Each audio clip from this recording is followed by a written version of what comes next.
Assalamualaikum warahmatullahi wabarakatuh. Rahayu Rahayu Sagung Dumadi. Takluknya Prabu Brawijaya di bawah kangkangan burung merak Dewi Anarawati.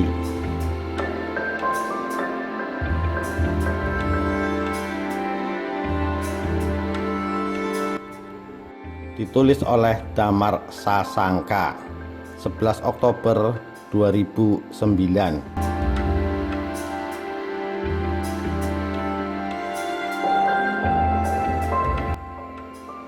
Majapahit adalah sebuah kerajaan besar, sebuah emperor yang wilayahnya membentang dari ujung utara Pulau Sumatera sampai Papua. Bahkan Malaka yang sekarang dikenal dengan nama Malaysia termasuk wilayah kerajaan Majapahit. Majapahit berdiri pada tahun 1293 Masehi, didirikan oleh Raden Wijaya yang lantas setelah dikukuhkan sebagai raja, beliau bergelar Sri Kertarajasa Jayawardhana. Eksistensi Majapahit sangat disegani di seluruh dunia. Di wilayah Asia, hanya Majapahit yang ditakuti oleh kerajaan Tiongkok Cina. Di Asia ini, pada abad ke-13 hanya ada dua kerajaan besar, Tiongkok dan Majapahit. Lambang negara Majapahit adalah Surya. Benderanya berwarna merah putih, melambangkan darah putih dari ayah dan darah merah dari ibu. Lambang nasionalisme sejati, lambang kecintaan pada bumi pertiwi, karma bumi. Dan pada zamannya bangsa kita pernah menjadi negara adikuasa, superpower layaknya Amerika dan Inggris sekarang. Pusat pemerintahan ada di Trowulan, sekarang di daerah Mojokerto, Jawa Timur. Pelabuhan internasionalnya waktu itu adalah Gresik. Agama resmi negara adalah Hindu aliran Siwa dan Buddha. Dua agama besar ini dikukuhkan sebagai agama resmi negara, sehingga kemudian muncul istilah agama Siwa Buddha.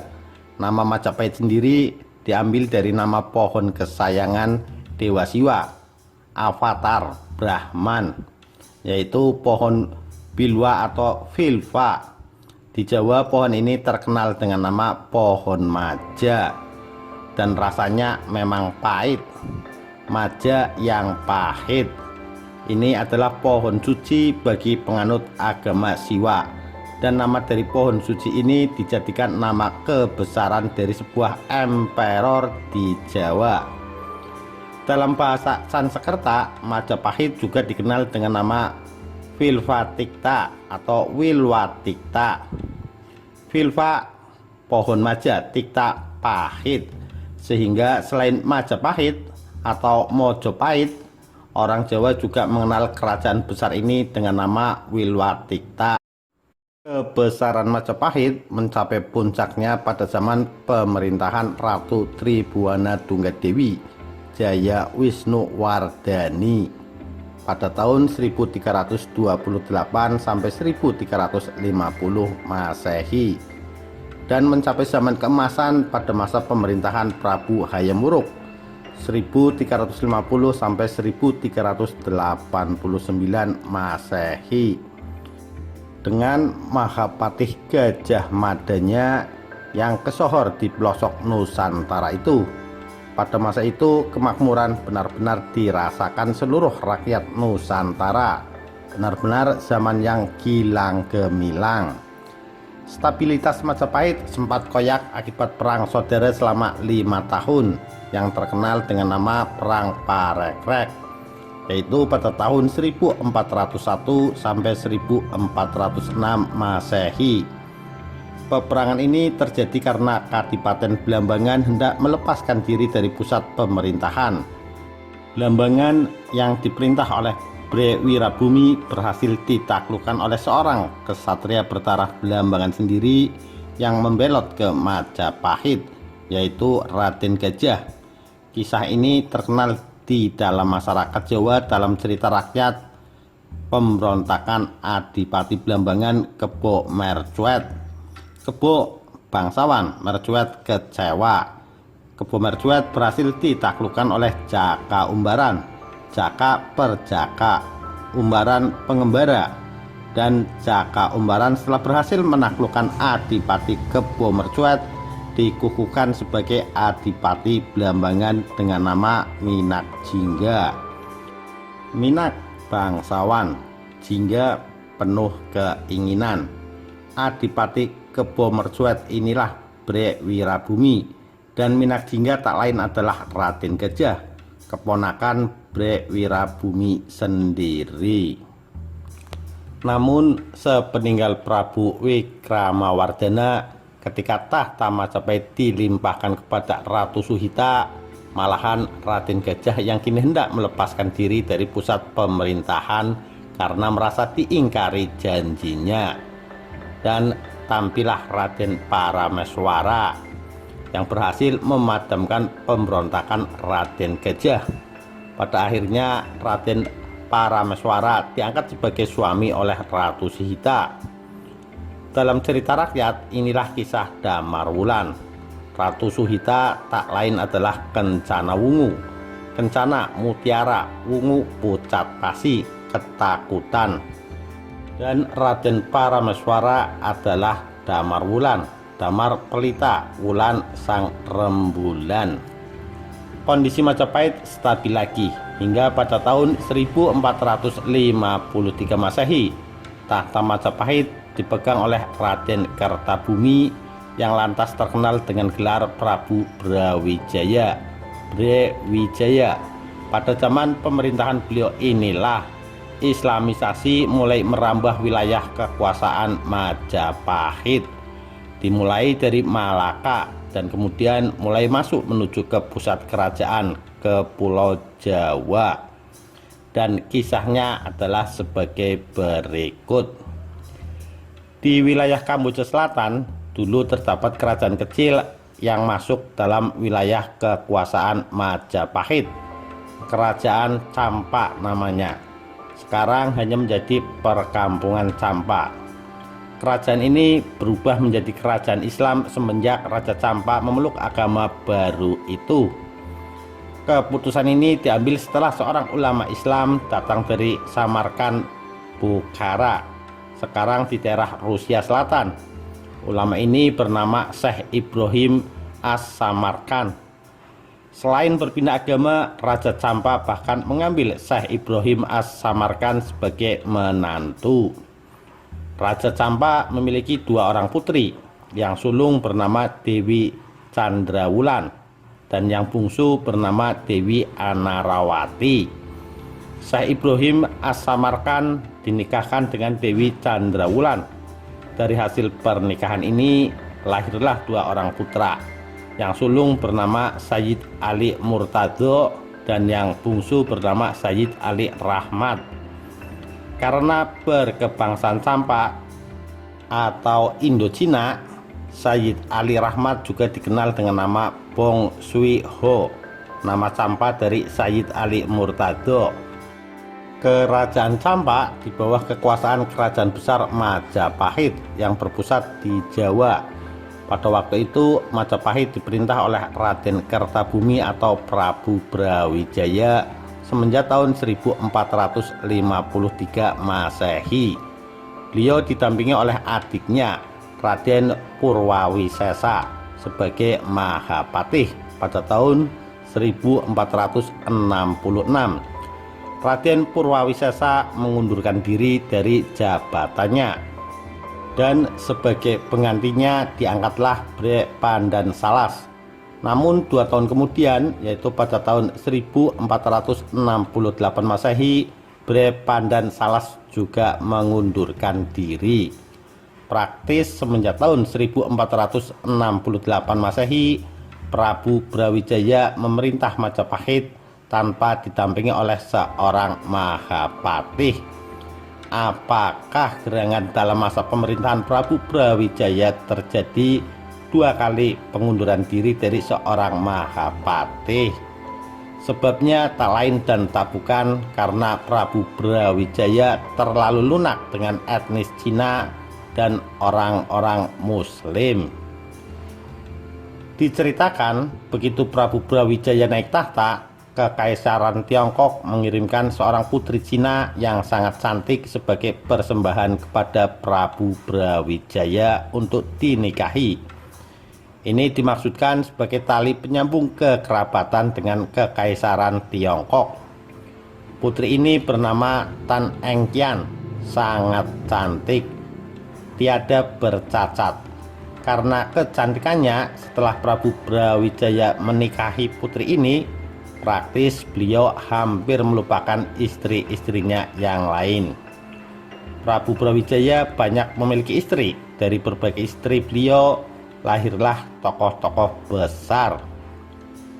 Ketika putri Tan Engkian tengah hamil tua, rombongan dari kerajaan Campa datang menghadap. Raja Campa sendiri yang datang, diiringi oleh para pembesar kerajaan dan ikut juga dalam rombongan Dewi Anarawati. Raja Campa banyak membawa upeti sebagai tanda takluk, dan salah satu upeti yang sangat berharga adalah Dewi Anarawati sendiri.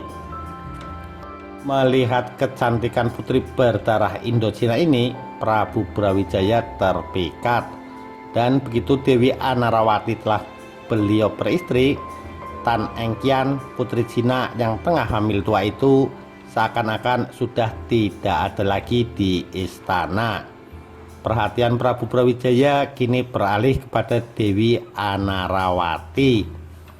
Saking tergila-gilanya, manakala Dewi Anarawati meminta agar Tan Engkian disingkirkan dari istana, Prabu Brawijaya menurutinya. Tan Engkian diceraikan. Lantas putri Cina yang malang ini diserahkan kepada Adipati Palembang, Arya Damar, untuk diperistri. Adipati Arya Damar sesungguhnya juga peranakan Cina. Dia adalah putra selir Prabu Wikramawardhana, Raja Majapahit yang sudah wafat, yang memerintah pada tahun 1389 sampai 1429 Masehi, dengan seorang putri Cina pula. Nama Cina Adipati Arya Damar adalah Xuan Liong. Menerima pemberian seorang janda dari raja adalah suatu kehormatan besar. Perlu dicatat, Xuan Liong adalah Cina Muslim. Dia masuk Islam setelah berinteraksi dengan etnis Cina di Palembang, keturunan pengikut Laksamana Cheng Ho yang sudah tinggal lebih dulu di daerah Palembang. Oleh karena itulah, Palembang waktu itu adalah sebuah kadipaten di bawah kekuasaan Majapahit yang bercorak Islam.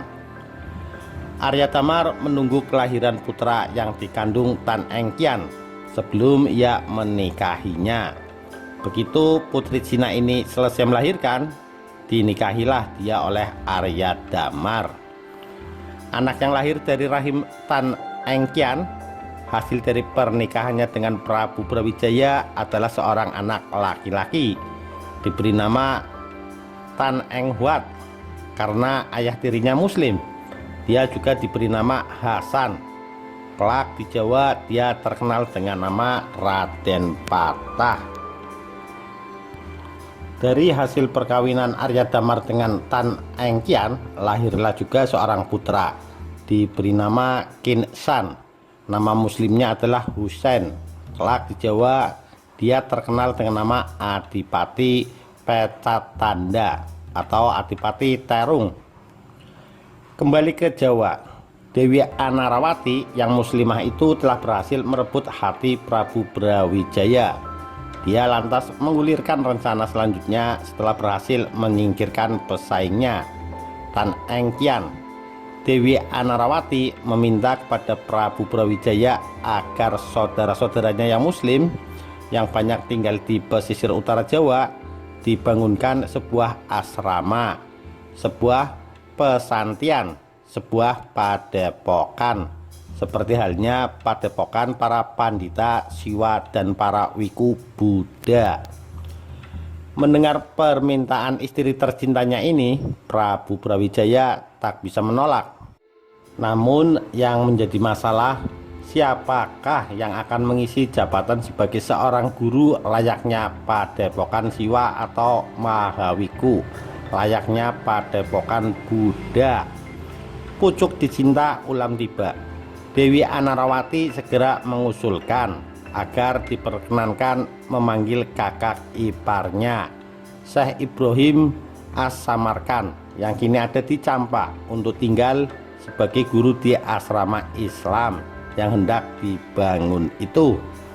Dan lagi-lagi Prabu Brawijaya menyetujuinya. Para pembesar Majapahit, para pandita Siwa dan para wiku Buddha sudah melihat gelagat yang tidak baik. Mereka dengan halus memperingatkan Prabu Brawijaya agar selalu berhati-hati dalam mengambil sebuah keputusan penting. Tak kurang-kurang, Sabto Palon dan Nayakinggong, punakawan terdekat Prabu Brawijaya, juga sudah memperingatkan agar momongan mereka ini berhati-hati, tidak gegabah. Namun Prabu Brawijaya bagaikan orang mabok, tak satu pun nasihat orang-orang terdekatnya beliau dengarkan. Perekonomian Majapahit sudah hampir didominasi oleh etnis Cina semenjak putri Tan Engkian diperistri oleh Prabu Brawijaya. Dan memang itulah misi dari kerajaan Tiongkok. Ini dengan masuknya Dewi Anarawati, orang-orang Muslim pun mendapat kesempatan besar. Apalagi pada waktu itu banyak juga orang Cina yang Muslim. Semua masukan bagi Prabu Brawijaya tersebut tidak satu pun yang diperhatikan secara sungguh-sungguh. Para pejabat daerah mengirimkan surat khusus kepada Sang Prabu yang isinya mengeluhkan tingkah laku para pendatang baru ini. Namun tetap saja ditanggapi acuh tak acuh. Hingga pada suatu ketika, manakala ada acara rutin tahunan di mana para pejabat daerah harus menghadap ke ibu kota Majapahit sebagai tanda kesetiaan, Ki Ageng Kutu Adipati Wengker Ponorogo sekarang mempersembahkan tarian khusus buat Sang Prabu. Tarian ini masih baru, belum pernah ditampilkan dimanapun.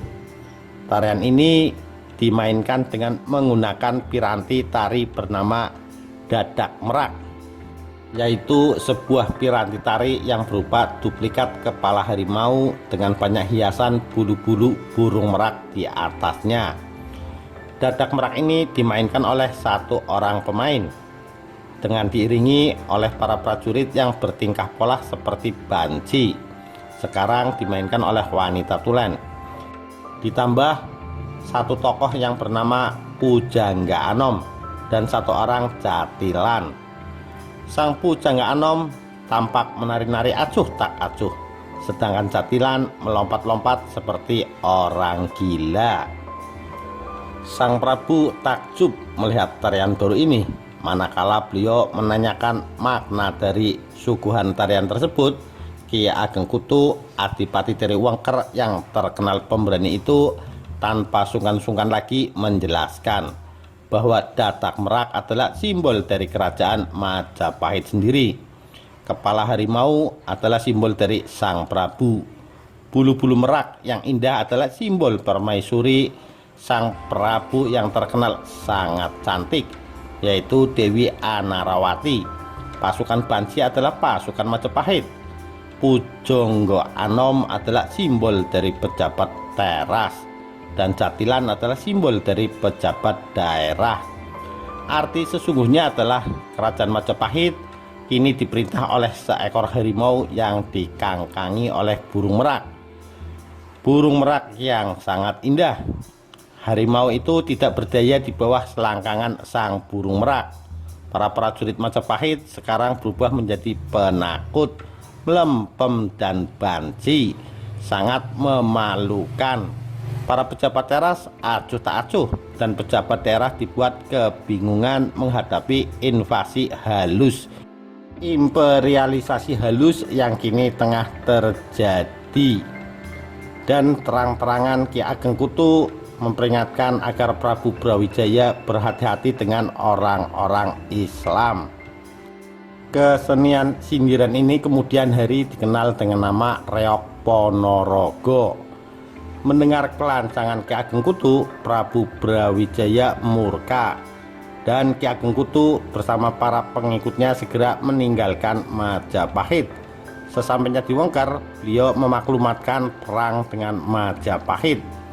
Prabu Brawijaya mengutus putra selirnya, Raden Batara Katong, untuk memimpin pasukan Majapahit mengempur Kadipaten Wengker. Prabu Brawijaya menjanjikan daerah Pertikan. Daerah Pertikan adalah daerah otonom. Beliau menjanjikan kepada Dewi Anarawati, dan Dewi Anarawati meminta daerah Ampel Denta di daerah Surabaya sekarang agar dijadikan daerah otonom bagi orang-orang Islam. Dan di sana rencananya akan dibangun sebuah asrama besar, pusat pendidikan bagi kaum muslim. Begitu Prabu Brawijaya menyetujui hal ini, maka Dewi Anarawati atas nama negara mengirim utusan ke Campak, meminta kesediaan Syekh Ibrahim As-Samarkand untuk tinggal di Majapahit dan menjadi guru dari padepokan yang hendak dibangun. Dan permintaan ini adalah sebuah kabar keberhasilan luar biasa dari Raja Campak. Misi pengislaman Majapahit sudah diambang mata. Maka berangkatlah Syekh Ibrahim As-Samarkand ke Jawa diiringi oleh kedua putranya, Sayyid Ali Murtado dan Sayyid Ali Rahmat. Sesampainya di Gresik, pelabuhan internasional pada waktu itu, mereka disambut oleh masyarakat muslim pesisir yang sudah ada di sana sejak zaman Prabu Hayam Wuruk berkuasa. Masyarakat muslim ini mulai mendiami pesisir utara Jawa semenjak kedatangan Syekh Maulana Malik Ibrahim, yang pada waktu itu mohon menghadap ke hadapan Prabu Hayam Wuruk hanya untuk sekedar meminta beliau agar pasrah memeluk Islam. Tentu saja permintaan ini ditolak oleh sang Prabu Hayam Wuruk pada waktu itu karena dianggap lancang. Namun beliau sama sekali tidak menjatuhkan hukuman. Beliau dengan hormat mempersilahkan rombongan Syekh Maulana Malik Ibrahim agar kembali pulang. Namun sayang, di Gresik banyak para pengikut Syekh Maulana Malik Ibrahim terkena wabah penyakit yang datang tiba-tiba. Banyak yang meninggal, salah satunya adalah santriwati Syekh Maulana Malik Ibrahim yang bernama Fatimah binti Maimun. Sampai sekarang makamnya masih ada. Dan Syekh Maulana Malik Ibrahim akhirnya wafat juga di Gresik dan lantas dikenal oleh orang-orang Jawa dengan nama Sunan Gresik. Syekh Maulana Malik Ibrahim atau Sunan Gresik telah datang jauh-jauh hari sebelum ada yang dinamakan Dewan Wali Sanga. Rombongan dari Campak ini sementara waktu beristirahat di Gresik sebelum meneruskan perjalanan menuju ibu kota negara Majapahit. Sayang, setibanya di Gresik, Syekh Ibrahim As-Samarkand jatuh sakit dan meninggal dunia. Orang Jawa Muslim mengenalnya dengan nama Syekh Ibrahim Samarkondi. Makamnya masih ada di Gresik hingga sekarang. Kabar meninggalnya Syekh Ibrahim As-Samarkand sampai juga di istana. Dewi Anarawati sangat bersedih. Lantas kedua putra Syekh Ibrahim As-Samarkand dipanggil menghadap. Atas usul Dewi Anarawati, Sayyid Ali Rahmat diangkat sebagai pengganti ayahnya sebagai guru dari sebuah padepokan Islam yang hendak didirikan. Bahkan Sayyid Ali Rahmat dan Sayyid Ali Murtado mendapat gelar kebangsawanan Majapahit, yaitu Rahadian atau Raden. Jadilah mereka dikenal dengan nama Raden Rahmat dan Raden Murtolo. Orang Jawa tidak bisa mengucapkan huruf zo. Huruf zo berubah menjadi lo, seperti Ridho jadi Rilo, Ramazan jadi Ramlan. Raden Rahmat disokong pendanaan dari Majapahit membangun pusat pendidikan Islam pertama di Jawa. Para muslim pesisir datang membantu. Tak berapa lama berdirilah Padepokan Ampel Denta. Istilah padepokan lama-lama berubah menjadi pesantren untuk membedakannya dengan asrama pendidikan agama Siwa dan agama Buddha. Lantas di kemudian hari Raden Rahmat dikenal dengan nama Sunan Ampel. Raden Santri mengembara ke Bima menyebarkan Islam di sana hingga ketika sudah tua ia kembali ke Jawa dan meninggal di Gresik. Para pembesar Majapahit, para pandita Siwa dan para wiku Buddha sudah memperingatkan Prabu Brawijaya, sebab sudah terdengar kabar di mana-mana kaum baru ini adalah kaum mubalik, kaum yang punya misi tertentu. Malaka sudah berubah menjadi Kadipaten Islam, Pasai juga, Palembang juga, dan kini gerakan itu sudah semakin dekat dengan pusat kerajaan. Semua telah memperingatkan Sang Prabu. Tak ketinggalan pula Sabda Palon dan Naya Genggong. Namun bagaikan berlalunya angin, Prabu Brawijaya tetap tidak mendengarkannya. Raja Majapahit yang ditakuti ini kini bagaikan harimau yang takluk di bawah kangkangan burung merak Dewi Anarawati. Benarlah apa yang dikatakan oleh Ki Ageng Kutu dari Wengker dulu. Demikian kisah takluknya Prabu Brawijaya di bawah kangkangan burung merak Dewi Anarawati. Sekian, terima kasih. Wassalamualaikum warahmatullahi wabarakatuh. Rahayu, Rahayu, Sagung Dumadi.